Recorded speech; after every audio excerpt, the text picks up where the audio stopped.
Buenas tardes. Muchísimas gracias a todos por estar aquí y antes de empezar, por supuesto, me gustaría agradecer esta invitación a Ramón Andrés, el coordinador de este curso, y al Museo de Navarra por el esfuerzo y por la labor de hacer posible este curso, que realmente me parece extraordinario, aunque yo esté en él ahora y quede así un poco raro, pero realmente creo que el planteamiento es necesario para pensar y repensar de nuevo las relaciones entre arte y vida, que es una de las líneas mayores que han ido acompañando lo que ha sido el paso al cambio que las vanguardias ya las primeras propusieron. Lo que yo les vengo a proponer aquí con... ¿Se ve el título? ¿Se ve lo que tengo en pantalla? No. ¿Se verá? Ah, vale, vale. No, es para saber. Gracias. Decía que lo que les vengo a proponer acá es, con este título, Días sin pausa en torno a las vexacions, a las vejaciones de esta pieza musical de Erik Satie. Es una suerte de reflexión de la cual quiero mostrar acá una especie de esqueleto de líneas mayores que son pistas a seguir, que voy a ir mostrando, pero que son invitaciones a profundizar en este esqueleto que me parece tiene algo que decirnos desde el ámbito musical sobre estas reflexiones que ya se han abierto a partir de este domingo de la vida, con el cual el museo nos propone abrir estas reflexiones. El punto de partida, pues, es pensar este apunte de Hegel, ¿no?, de la relación con el arte como el domingo de la vida, y cómo esta relación con el arte, en su caso con la pintura holandesa, le permite entrever con otra luz, con otra mirada, lo que son algunos aspectos de la vida que le pasan desapercibidos. Uno de los ejemplos bien podrían ser esta boda campesina, ¿no?, de Bruegel el Viejo, que tal vez a Hegel le permite plantear lo que es la vida cotidiana desde una profundidad en la cual ese tiempo de domingo, ese tiempo abierto para darse justamente el tiempo de reflexión, el tiempo de abrir la mirada, le implica todo un trabajo sobre sí mismo, todo un trabajo de lo que podríamos llamar la espiritualidad, que de alguna manera podríamos decir que marca toda una reflexión de Hegel en adelante sobre lo que significa la temporalidad, una temporalidad lenta, larga, una temporalidad en la cual el sujeto se encuentra consigo mismo, en la cual el sujeto no tiene apremios por aquello que acontece, no tiene las obligaciones de lo que es la vida cotidiana. En el caso de Hegel, por seguir el símil, de lunes a sábado, el trabajo que esta vida le conlleva, y el espacio del domingo aparece como este espacio de tiempo abierto, de tiempo para uno mismo, en relación con aquello que enriquece al máximo esa vida espiritual. En el caso de Hegel, el arte, que está, y particularmente la pintura, que es considerada como la más espiritual de las artes. Tenemos pues esta primera imagen, este primer apunte que nos sitúa en este domingo de la vida, en este darse el tiempo, en el cual, como decía, la relación con el arte pasa por lo que podríamos denominar el modo contemplativo, ¿no?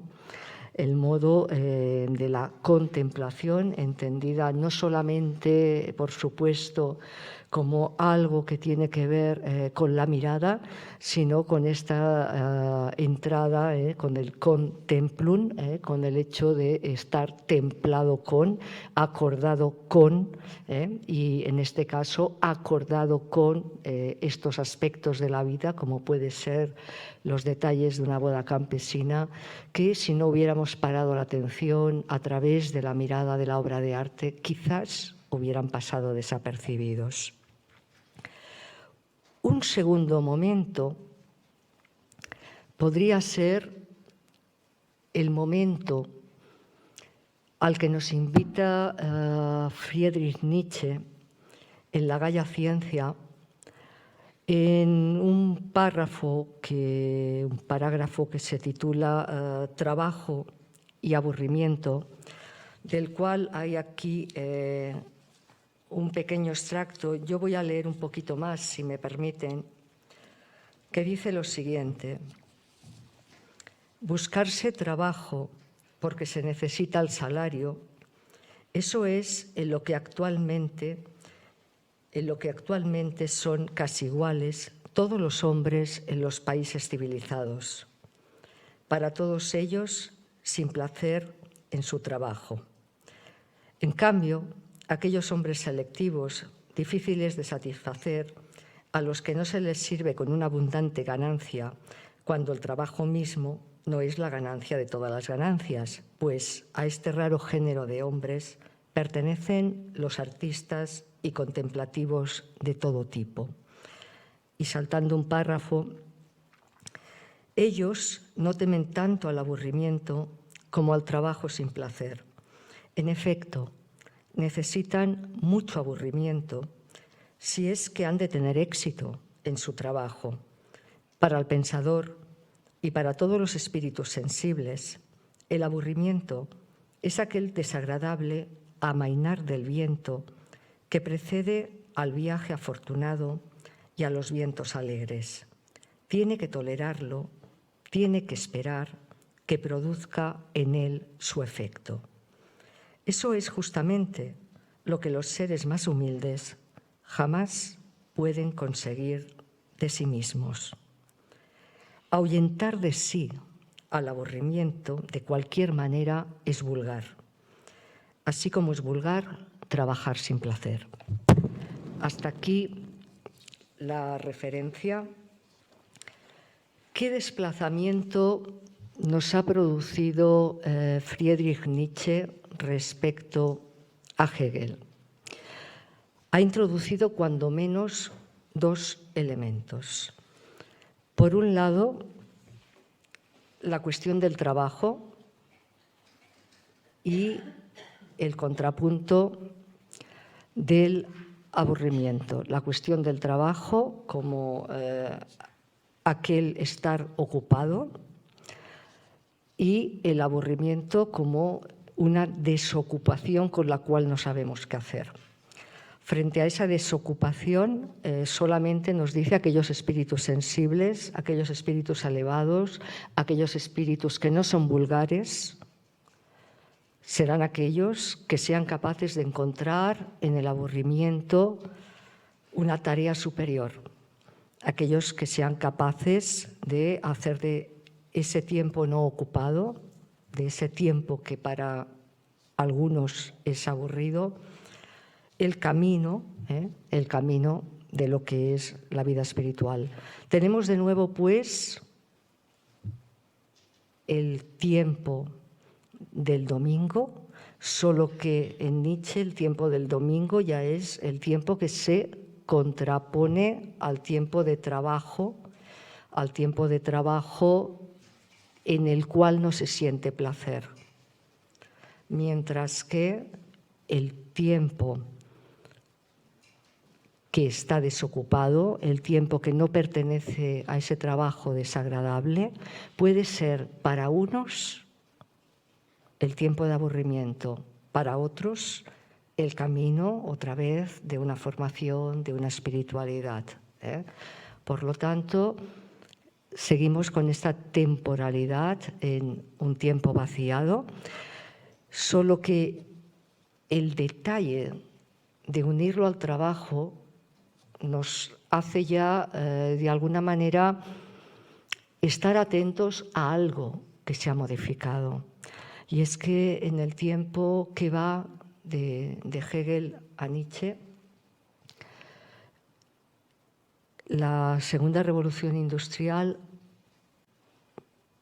ha modificado efectivamente la manera en que se está parcelando los tiempos de trabajo y lo que luego vamos a llamar ya los tiempos de ocio.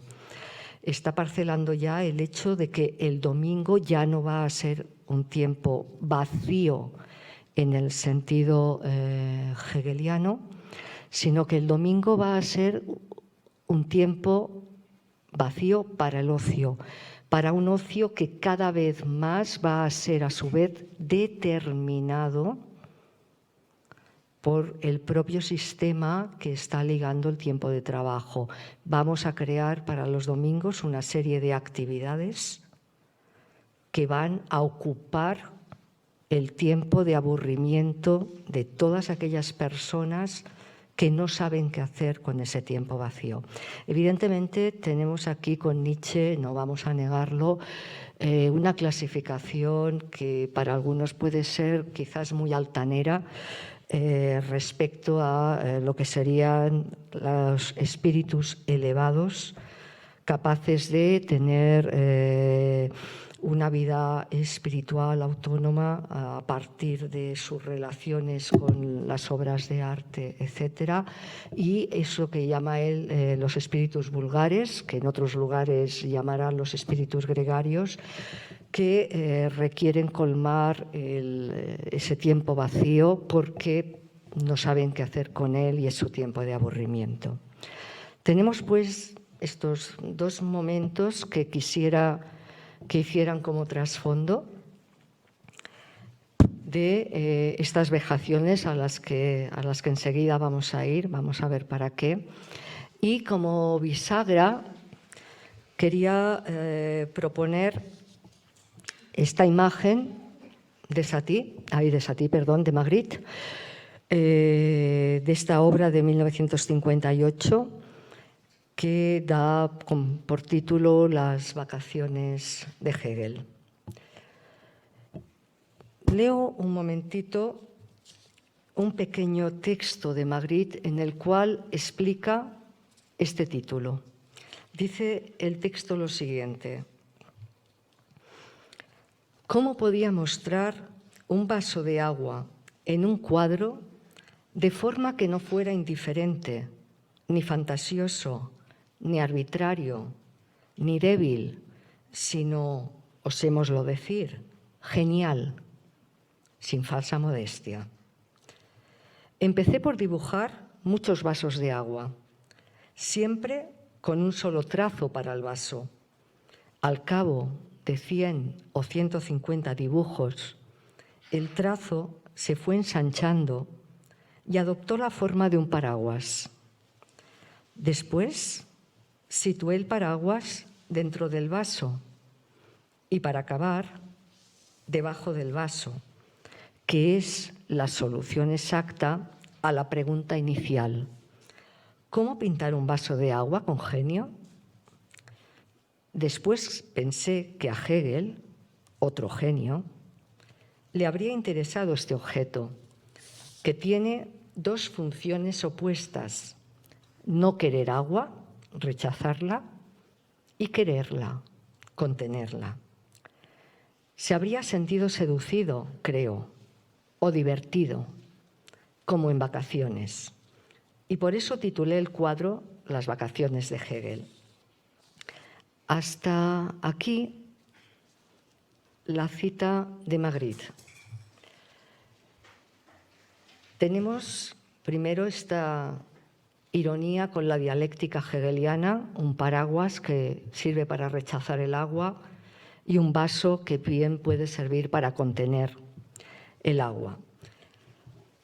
Pero lo que me parece particularmente interesante e ilustrador acá, para el propósito que nos ocupa, es el hecho de que a Magritte esto le parezca algo que hubiera divertido a Hegel, como si estuviera en unas vacaciones, como si Hegel tuviera un tiempo de vacaciones.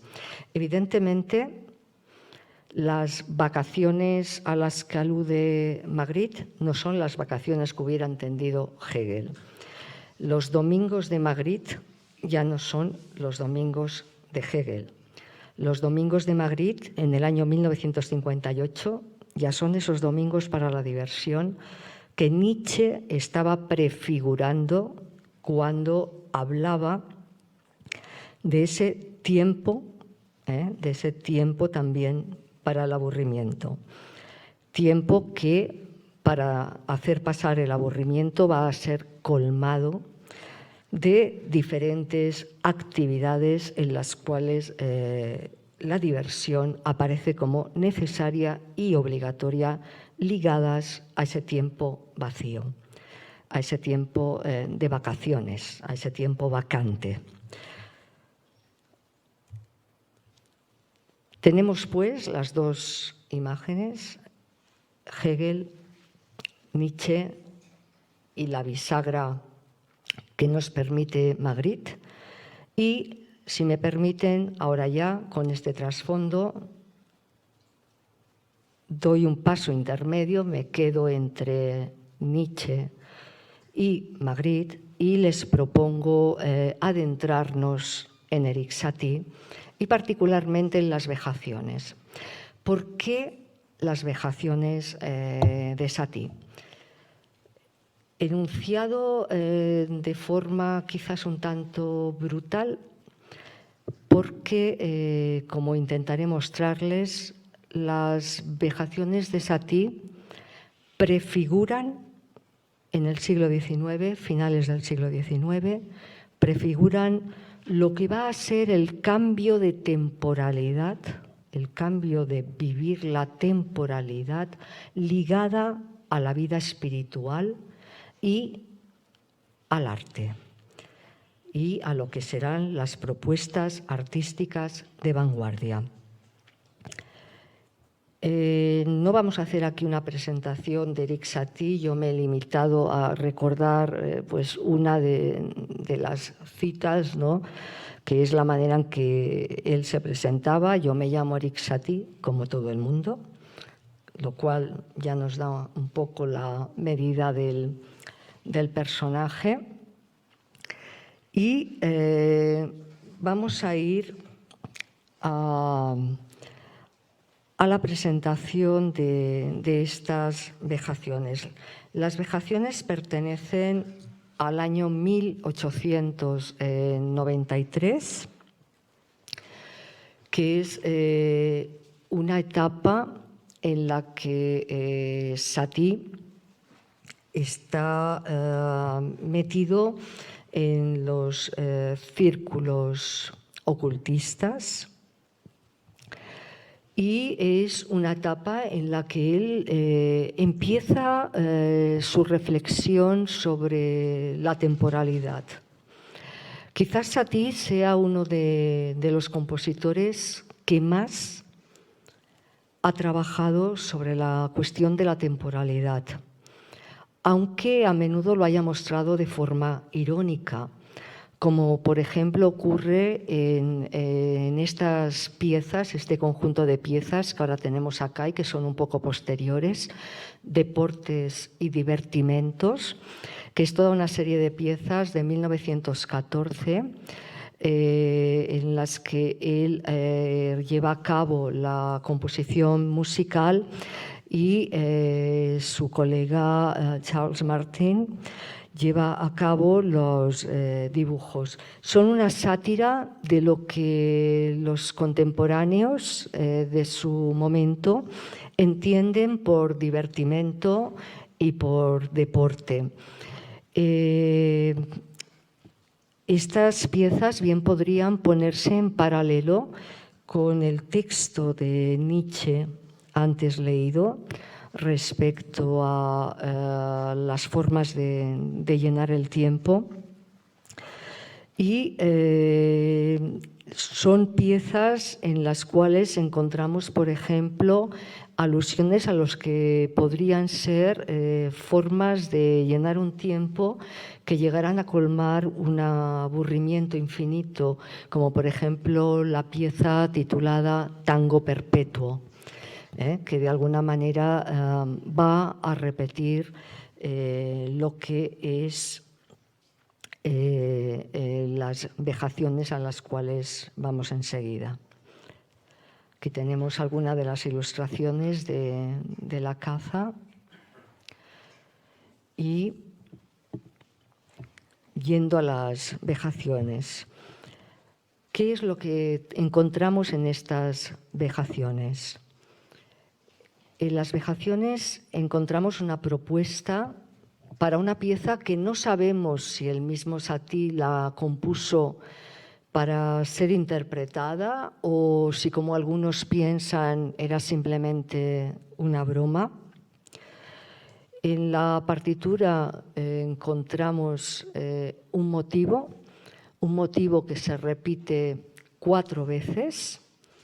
Este motivo es tocado al piano normalmente, aunque la partitura no indica que sea particularmente para piano, pero suele hacerse así, tocado en el registro grave en la mano izquierda, y la segunda vez y la cuarta vez que se repite el motivo se acompaña con la mano derecha también. Por tanto, las armonías se realizan pues con la mano derecha para la segunda y la cuarta vez que se repite el motivo. Este motivo, además, encuentra algunas dificultades, y es que, aunque el motivo se nos dice que va a ser repetido hasta un número de 840 veces, encontramos que no va a ser fácil para el intérprete aprender este motivo. ¿Por qué? Porque Satie se ha molestado en que las diferentes veces que va apareciendo este motivo, la digitación, es decir, el modo en que vamos a tocar, es distinto. Por lo tanto, las mismas notas son tocadas de manera diferente. Esto hace que, a pesar de que la pieza consista en una repetición que podríamos considerar casi infinita, 840 veces, realmente el intérprete que está ejecutando la pieza no puede memorizar, o lo hace con mucha dificultad, no puede memorizar ni mentalmente ni muscularmente en las manos lo que está tocando. Por lo tanto, la repetición no se convierte en un automatismo. Este detalle es importante para lo que viene.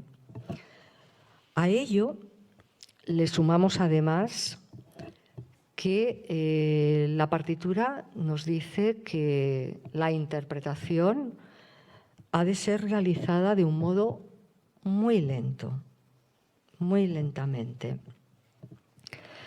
Y además hay una nota que le indica al intérprete, que es la nota que está en pantalla, que para prepararse para la ejecución de ese motivo se tiene que preparar en silencio, en medio de una suerte de inmovilidad, Podemos pensar que esta nota para el intérprete, que contradice todo lo que es digamos, las indicaciones que un músico haría a un intérprete, que tiene que hacer toda una serie de repeticiones, ¿no? Una serie de repeticiones para poder memorizar y pues, para calentar y dar el concierto para la audiencia.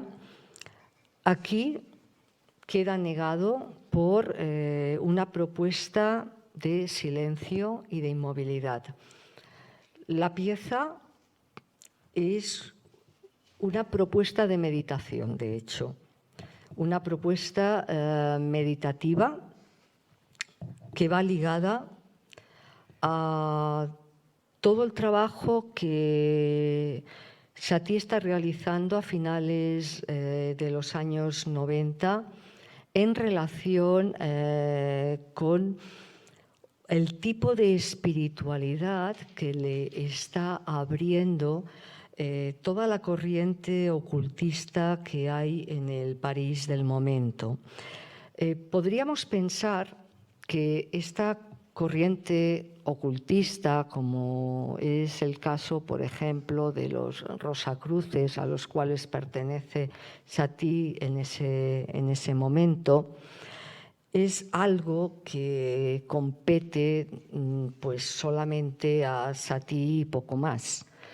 Pero si indagamos en lo que es el París del momento, nos damos cuenta cómo esta corriente es una corriente que está agrupando, aunque no pertenezcan a la orden, a toda una serie de artistas e intelectuales de la época, entre los que se encuentran, por ejemplo, Claude Debussy, que es un compositor amigo de Satie, pero que en principio no tendríamos por qué ligar a estos movimientos.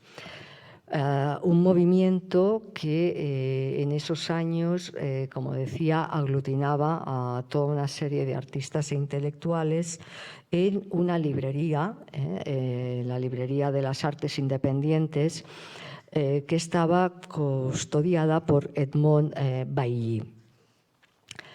Aquí, pues, encontramos lo que va a ser el origen de las corrientes simbolistas francesas, que recogen, por un lado, el romanticismo postrero y que van a dejar su huella hasta el surrealismo. Por lo tanto, se está cocinando allá, si me permiten la palabra, lo que va a ser todo otro modo de entender una espiritualidad que, en el caso de Satie, va a ser propuesta a través de una temporalidad en música que se caracteriza, vamos a seguir hablando de ello, se caracteriza por ser una música que no tiene una direccionalidad, no hay un centro tonal. La partitura de Satie es una partitura en la cual no podemos hablar en el sentido tradicional de consonancias y disonancias, porque no hay un eje central sobre el cual graviten las notas, no hay un fundamento, no nos sentimos a nivel de nuestra escucha atraídos hacia un lugar o hacia otro, sino lo que tenemos es una serie de repeticiones que en su ejecución pueden durar, como ocurrió la primera vez que se presentaron en 1963, 18 horas 40 minutos, en las que el oyente no puede relacionarse con ese tiempo del mismo modo en el que se relacionaría con una obra tonal en la cual el oyente es llevado a través de un tema que se le presenta de modo claro, unas variaciones que le alejan del tema y luego la vuelta al tema otra vez. Es decir, dicho de otro modo, una escucha en la cual el oyente encuentra un centro, luego se puede permitir perderse más o menos y luego vuelve al reconocimiento. O dicho todavía de otro modo, una escucha en la cual el oyente sigue la pieza, puede perderse y luego la pieza vuelve al centro y por lo tanto la memoria del oyente se reactiva. Aquí ya no estamos trabajando sobre la memoria del oyente, ya no estamos trabajando sobre una conciencia que se funda sobre los reconocimientos y la memoria, sino que estamos trabajando con, si me permiten, una conciencia, con un estar que se juega en la presencialidad de aquello que está aconteciendo, en un puro repetir, que de repetición a repetición lo que está engendrando es la ausencia de memoria. Lo que está engendrando es lo que será la apertura hacia un estado en lo cual lo fundamental para la comprensión de esa música y también para la comprensión de aquello que está aconteciendo en uno mismo, ya no pasa por una relación de sujeto-objeto, ya no pasa por una relación de reconocimientos y de memoria, sino que pasa por una suerte de horizontalidad, por una suerte de negación de que la vida espiritual, el domingo de la vida, tenga que consistir en una reflexión profunda, sino más bien en que esos domingos van a ser ya momentos que pasan en una suerte de tiempos vacíos, estirados, amplios, en los cuales la profundidad va a dejar de tener este valor metafísico, si se quiere, que tenía en el domingo de Hegel. Vamos a pasar a escuchar, tenía aquí unas imágenes, pero yo he ido más adelante con el discurso, donde se puede ver una de las revistas publicadas por la Librería de Arte Independiente y uno de los libros de Bailly, El sonido en la naturaleza. Aquí la imagen en la cual vemos una carta de Satie con el emblema en el que él se coloca como jefe de la Iglesia Metropolitana del Arte, una iglesia de la cual él es fundador y es el único miembro. Esta iglesia está situada en su propia casa, el número 6 de la calle Ricortot, y parece que en todo este montaje dilapida Satie gran parte de la herencia que le había quedado de la familia.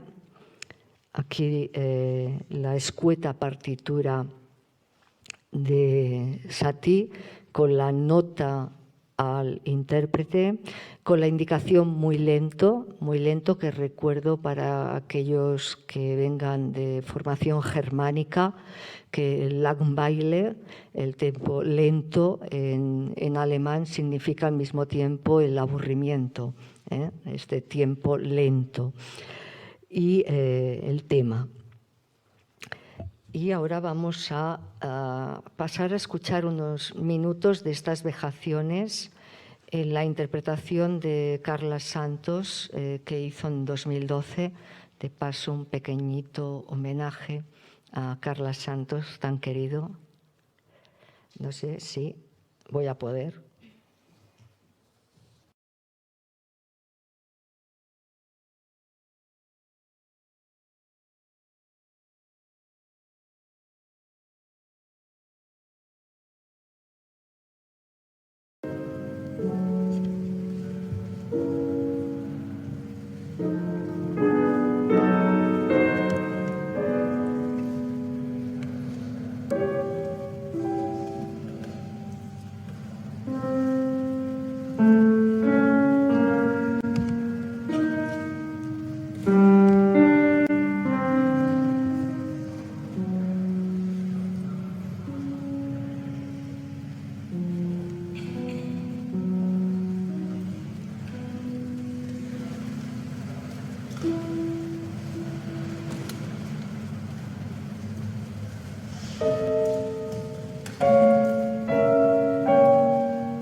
Siempre es un poco brusco tener que cortar, pero bueno, como en este caso tampoco podríamos estar 19 o 20 horas.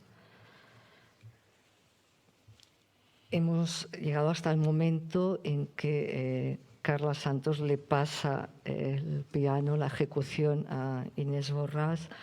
En este caso, en el 2012, lo hicieron entre los dos. La primera vez que se presentan, en el 63, son diferentes pianistas los que se turnan. Es la presentación que organiza John Cage en Nueva York. Y solo dos detalles. El primer detalle es que el precio del concierto era luego restado, o sea, tú pagas, pongamos, $20 y por cada 20 minutos que van pasando y tú estás en el concierto sin marcharte, se te devuelve una parte del dinero. De modo que si llegas a estar todo el concierto, pues te sale gratis. El detalle es importante, el detalle es importante porque nos coloca en lo que tiene ya el arte contemporáneo a veces como ejercicio también de, digamos, de esfuerzo, de trabajo, de este trabajo que para Nietzsche sería un trabajo sin pena, pero que a veces también es costoso. Y el segundo detalle es que en la crítica del New York Times, por ejemplo, se turnaron para hacer la crítica 8 críticos, que además presentaron el concierto como si fuera un combate de boxeo, muy en la línea de lo que era también el referente de la época, los nexos entre arte y boxeo. Pienso en Artur Cravant, por ejemplo, y en otras figuras, ¿no?, que eran importantes en el Nueva York del momento también.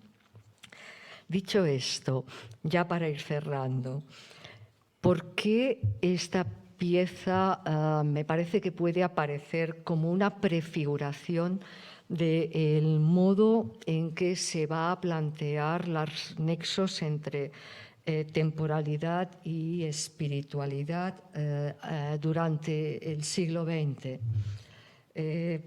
Primero, porque, como decía, es una pieza en la cual el trabajo del espíritu, o si quieren ustedes, el trabajo sobre uno mismo o el trabajo de formación de uno mismo, llamémosle X, el trabajo de uno mismo en relación, en este caso, con el arte, no va a pasar por la consideración de lo artístico como lugar de la profundidad en el sentido tradicional. Recordemos que ya las primeras vanguardias, de Dada en adelante, tenemos estas propuestas, estas consignas de hacer el arte igual a la vida, ¿no?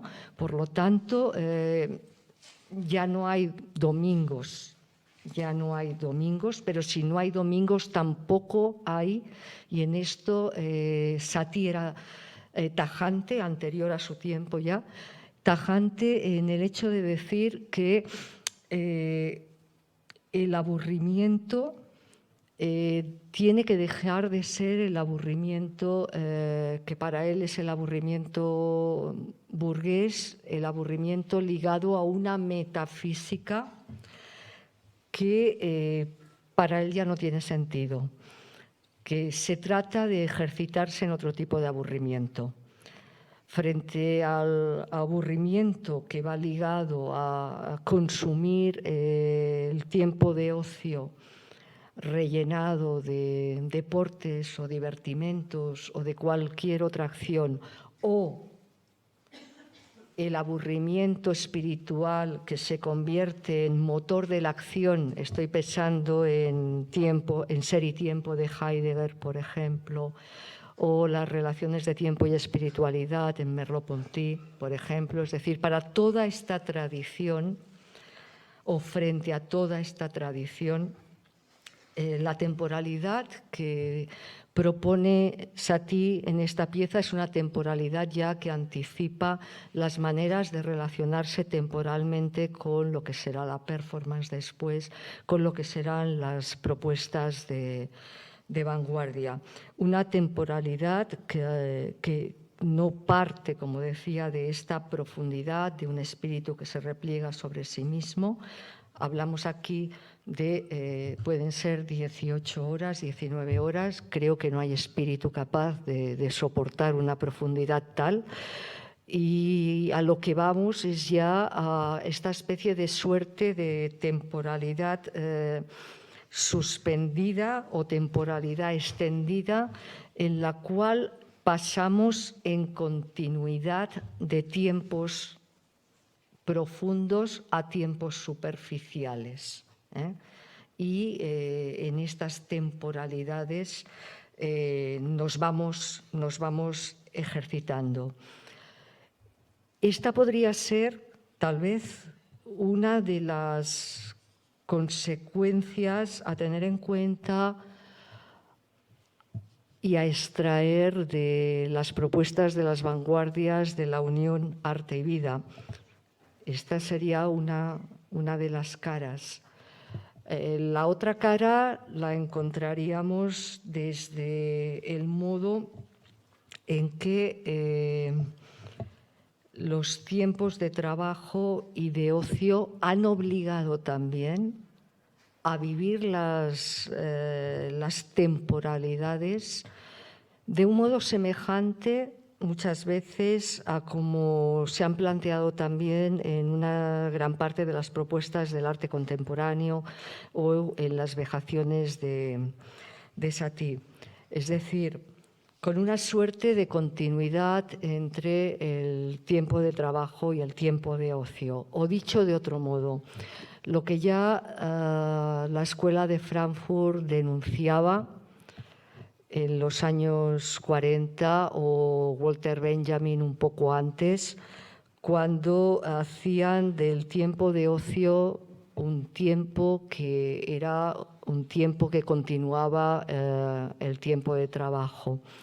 Recuerdo tan solo, para que sea más sencillo, soy consciente de la complejidad, el modo en que Walter Benjamin, en la obra de arte en la época de su reproductibilidad técnica, explicaba el modo en que las gentes iban al cine para asistir, por ejemplo, a las obras de Charles Chaplin, y cómo los gestos de Charles Chaplin ante la cámara eran al mismo tiempo aquellos gestos que el trabajo mecanizado estaban automatizando en los cuerpos de los trabajadores, y cómo estas gentes que disfrutaban del cine podían reírse con Chaplin y con esa risa se cargaban de nuevo de fuerzas para volver al día siguiente al trabajo. Es decir, cómo de alguna manera las temporalidades del siglo XX han obligado a modificar el modo en que nos construimos y cómo esas temporalidades me parece que encontraron en la música, particularmente ya en estas músicas del 19 que ya no siguen el lenguaje estrictamente tonal, el campo experimental en el cual estas vivencias de la temporalidad pueden empezar a ser ensayadas. Por lo tanto, y ya para concluir, diríamos que el domingo de Hegel evidentemente ya no está, que siempre es domingo, pero que este siempre es domingo al mismo tiempo significa que siempre es lunes también.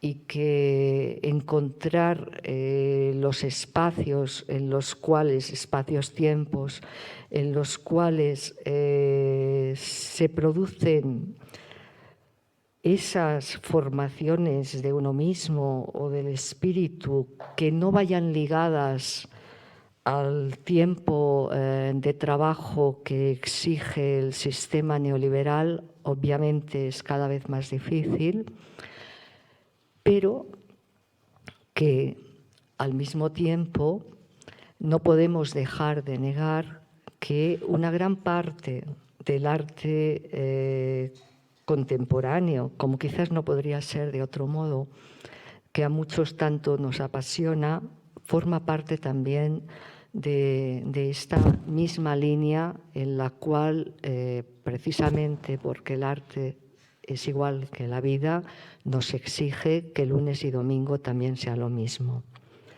Pues creo que aquí lo podríamos dejar por no abusar y dejarles un poquito de espacio. Muchísimas gracias.